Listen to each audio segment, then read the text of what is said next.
承认啦，就是这整段话的来龙去脉，其实是记者先要求川普说：“哎，你要不要承诺一下，你不会对他们动武？”川普说：“我不能承诺。”说我不会动武，你要知道，我们必须要采取很多各式各样的行动，我不能承诺任何的可能性，所以我不这么认为川普会动用武力，但是光是他扬言不排除这件事情，我想就已经让全世界感觉到震动了，因为不管是格陵兰问题的丹麦，或者是巴拿马运河的巴拿马，那都是美国的盟友啊。那都不是美国的敌人，那跟当年的阿富汗、伊拉克是完全不一样的。好，我们今天邀请2位呢来到现场。今年呢最大的风险就是川普回来了。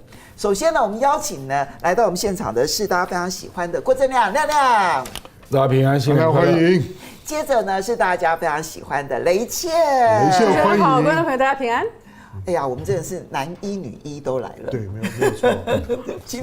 男一女一，对，聪明。我们的来宾刚好就是男一跟女一啊。对，没错。好，我们就先从川普不排除动武这一段话开始来说起啊。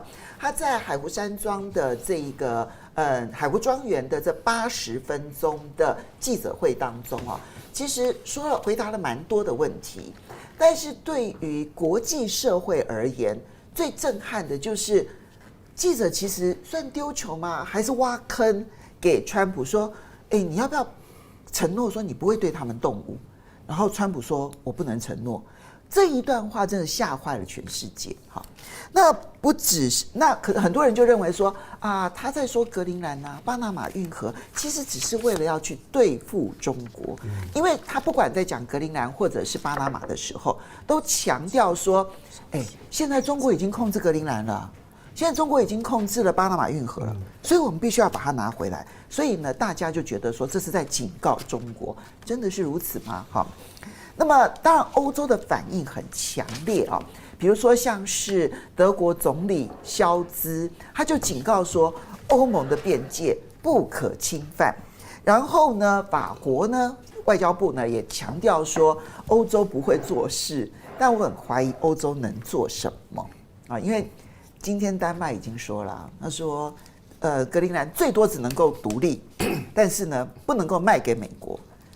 格陵兰如果真的公投独立的话，那跟卖给美国也没什么太大的差别了哈。对。然后呢，我们就看到说呢，这个全世界呢10大风险，其实年初的时候都会提到所谓的10大风险啊。这个是欧亚集团，好，他们每一年其实都会列出来的10大风险。我印象最深刻啊，去年欧亚集团呢说，美国最可怕的3个盟友，哈，就他们可能会造成他们困扰的3个盟友哈，一个就是泽伦斯基，一个就是内塔雅胡，另外一个就是赖清德，这是欧亚集团去年所点名的。那今年欧亚集团说呢？全世界今年最大的风险就是失去领导权的全世界，就是呢，再也没有任何一个国家领导世界，而世界进入从零法则。其实川普这2天的谈话，就是赤裸裸的告诉大家，美国会用拳头在全世界说话。那我们首先请教一下阿亮，你怎么去看川普的表态对全世界美国盟友产生的冲击？我觉得川普的发言，你都要把它视为一个动态发展的过程啊，因为它都是从冲突，然后冲突管理，然后接下来要谈判，都是从这个角度在发言啊。那川普跟中国大陆是不一样的，川普他是对现有秩序不满，他要逼别人让步来迁就他啊。那中国大陆是在说服各国，觉得有一个3大倡议，更好的秩序。大家来追求啊，所以我们要从这个角度来，因为《金融时报》就认为美国跟中国事实上都是修正主义，他们对现有秩序是不满的啊。那中国的不满，他希望透过说服的过程，跟大家共创新的利益，然后慢慢的来形成新的决议啊。那他还是认为要多边来进行，那川普不是啊，川普是对现有秩序不满，他要求别人要让步。让步给美国，对，让步给美国啊，所以这个议题是这样啦，所以他习惯性的就是先把它拉到最高，拉到最高就会引起极大的冲突跟报道啊。那他认为这个有必要，因为这个议题各种方案就会开始被提出来，然后他在里面看较量的程度，再决定停在哪一个位置啊。比如说格陵兰，我认为是他最有可能在比较高的位置达成目标的。我也觉得。好，那目前看起来就是格陵兰公投独立，那美国在背后给钱嘛，因为只有5.7万人，对，啊，一个人给10万美金，才57亿美元，一年，对不对啊？然后那个之后再比照帛琉嘛，我来跟你签防务协定，对，我承诺你很多好处嘛，比如说你可以随时申请绿卡，我会给你补助，那我美国的军事存在可以进一步扩展，我认为就是这个模式啦，并不是要打格陵兰，可是却会因为这样引起诸多讨论，比如说丹麦总理就在问啊，那这样可不可以用北约的第5条？结果欧洲人跟他说好像不太适用，因为川普美国不是俄罗斯啊，对啊，不是中国啊，哎，当年希腊跟土耳其在打的时候，北约也没有任何一个国家介入的啊。对，而且那个德国、法国那个都是空包弹啊，欧洲又没有国防军，对啊，所以我认为最有可能的走法就是这样了。所以格陵兰脱离丹麦的可能性是最高的。我认为非常高啊，因为这个地方结合了3个美国一定要处理的问题了。第一个是北极圈的利益问题啊，那第二个就是这里是如果纯就那个高新武器，北极是打到美国的最近的距离啊，对，大概不到8000公里，全境涵盖啊。对，那北极航道的利益嘛啊，然后还有这里的矿产，比如说稀土，它的稀土含量跟美国差不多啊，所以我认为它一定会处理的啊。这个议题是绝对完整的啊。那至于巴拿马运河呢，它当然也是要丢出2个重点啊。第一个就是你不可以让解放军进来，因为巴拿马运河正在拓宽浚深，那巴拿马当然去找中国的工程公司来协助嘛，那美国就扣帽子嘛，说这个是解放军，那他现在画红线，用一个莫须有的，然后让巴拿马出来承诺，说我们绝对不会让解放军进来。所以工程还是要中国大陆来做。对，但是做完了之后，解放军不可以使用。对对，就是这样。那第二个，哎，这真的是以空卖空哎。他本来向来都这样，都是买空卖空嘛。然后另外一个就是最后很猥琐的跟巴拿马说，你给我降运费了。这样，就是这样了。加拿大一样，加拿你觉大最后得加拿大要什么？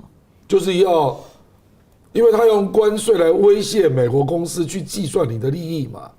你真的跑去加拿大划算吗？我如果课到25，你划算吗？过去这几年，其实美国企业到加拿大去投资的比例非常高。对啊，所以我觉得尤其汽车业，所以他就是在拉一个东西说，你要不要回来？你要不要扩大美国的布局啦？我觉得他的目的就在这里而已。最后对加拿大也不会全面课税，他会用精准打击的方式课税。所以你同意，尤其是汽车业，你同意他会像《华盛顿邮报》所说的，是用精准打击的方式，然后来执行他的关税政策，而不是全面打击。不，华盛顿邮报那个是讲全球啦，那他是说最后还是会集中到几个关键产品啦，我觉得最后会是这样啦。可是川普当然不能承认啊，因为他一开始要拉高啊，所以他一定否认嘛，所以那个 True Social 就要写我没有那个意思 ，fake news， 假消息啊。可是最后一定是这样了，所以华盛顿邮报已经推到最后了。我就跟你讲，你理解川普要用一个动态发展的过程，它是一个议题管理的过程啊。那就我说丢了一个炸弹性的议题，那就看各方角力，那看力量博弈的程度，那我再决定我选择在哪一个点。这就是标准的冲突、妥协但进步。这是标准的，不是进步啊，我获利，听起来像民主进步吧？我获利到什么程度？对，当然这是商业上面来讲，就是我喊了一个高价，你还价，然后最后我得到的是我们两个中间的价钱，但对不起，我的高价根本就是我随便乱喊。对啊，看你还价的能力，你如果没有还价能力，我就压死你。好，所以刚刚正亮你所分析，川普在巴拿马运河、在加拿大、在格陵兰，他身上实际上面要得到什么？你觉得他都会得到吗？就是格陵兰独立了，跟美国保持一个很特殊的一个关系，他实际上面运用格陵兰的这个地理位置。然后巴拿马的部分呢，是你怎么拓宽，你怎么晋升没关系，但是你不能让解放军的军队可以进来，还有降运费。好，还有降运费，好吧，那是钱，好，钱可能对他来讲最重要。那加拿大的部分，那这样加拿大经济会受到很大的伤害，因为美国企业不敢去加拿大投资这件事情，可能就对加拿大经济。我跟你讲，保守党上来他就妥协了啦，他就是不喜欢杜鲁道嘛，所以他其实只是想要颠覆现在的政党而已。不，他也要得到实质的啦，就美国企业要来跟他谈嘛。那这不是对全世界美国的盟友都会产生？这有什么稀奇呢？连祖克伯都跑去跟他谈，说脸书以后取消事实查证，对不对？他都得到目标啊，所有的人都来跟我谈啊。可是他决策很快，这里不得不佩服他。那因为他是老大嘛，他当老大变成流氓的时候，就会有这个结果。对，感觉上全世界都好在努力的要讨好川普。好，所以当然，你如果从台湾的角度来看的话，你看到美国的智库，它已经连续第8年把台湾列为就是全世界第1级风险的地方。那很多人也认为，当川普呢用各式各样的方式说，你看中国已经进来了，那边又在说我要剑指中国，所以呢，当他目标对准的是中国大陆，是他主要对手的时候，这个时候其实台湾就是随时处于风险当中。所以雷倩你怎么看川普现在在国际上面那个地图炮四射？那可是他地图炮四射看起来是有目的的。他的地图炮应该说是一个非常精准的战略布局。也就是说，他把未来4年在川普执政的时候呢，他在什么地方会产生什么样的战略的冲突，都已经先给你预示了。这个其实跟我们讲平常的谈判是有点不一样。平常谈判的时候，他会希望能够有一个 surprise factor， 他不会先开价，他不会先告诉你在哪里。可是川普却是用敲锣打鼓的方式呢，先去产生一种威慑跟震吓。所以你会发现很多人就开始低头了，包含了刚才说的丹麦政府。对啊，丹麦说最多格陵兰可以独立的时候，那不就是低头了吗？对，所以在西方一直把丹麦做成从君主立宪一直移转到这个和平发展，然后自由民主国家的一个典范。可是你发现这个典范呢，在一个高强度的震慑跟威胁之下呢，也是不堪一击的啊。所以你可以看出来说，真的要让美国伟大的那个 MEGA 的蓝图里头，川普是计算过的。他的国内的部分还是有很多的困境，所以他要花一点时间。国外的部分呢，军事跟外交这一个套路里面，因为过去的地缘政治的强度，所以比较容易。经济跟金融这个部分啊，没有那么简单。如果那么简单的话，第一次的关税战不是就已经赢了吗？对，他会发现说，你要让产业重组，然后产业回到美国，整个包含了供应链的重新设计，这中间第一个是有个过程，第二个是你有另外一个水流是跟你对着干的，就是经济上面的水流跟你的经济跟美国霸权的这个水流其实是不一致的，所以没有那么简单。所以他算来算去呢，最容易见机履机，很快的在100天之内，甚至几十天之内就有功效的，当然就是经济以外的那个军事外交的部分，而且其他的国家的政府是可以被吓的。美国去颠覆其他的国家，搞的颜色革命，或者是在他的朋友中间做某一种政治上的运作，去支持某些政治盟友，或者是背弃某些政治盟友呢，所在多有。所以所有执政的想要执政的这些政治领袖都是可以被吓的，所以他一开头所做的工作就是先告诉你我要做这个，然后让大家知道说，那我要怎么办？这时候能不能够去跟他直接对抗？可不可以因其风？我觉得是很多地方在想的，也就是全世界大家都说在等待川普上任这个时候，很多的被他指明的地方呢，都会希望自己不会是第一波，或者是这个大刀砍下来的第一个被砍头的人，所以能够躲呢就能够躲。像祖克伯格会去告诉他说，我们现在不做事实查核，难道不是就是心里想说，我可能是第一个，我赶快去书城，我书城了，送了投名状以后，至少不要第一波来把我的头砍掉。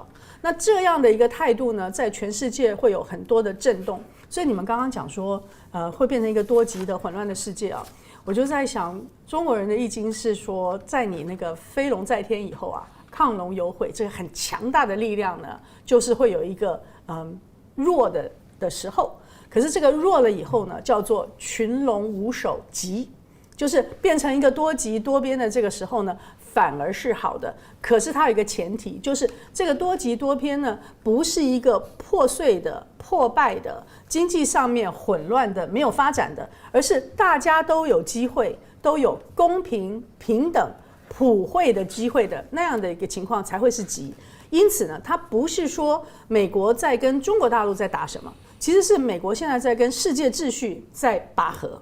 新的川普的世界秩序，他的新的美国霸权主义，新的美国的超级大总统呢，正在跟2次世界大战以后美国协助建立的世界秩序在对抗，而且在拔河。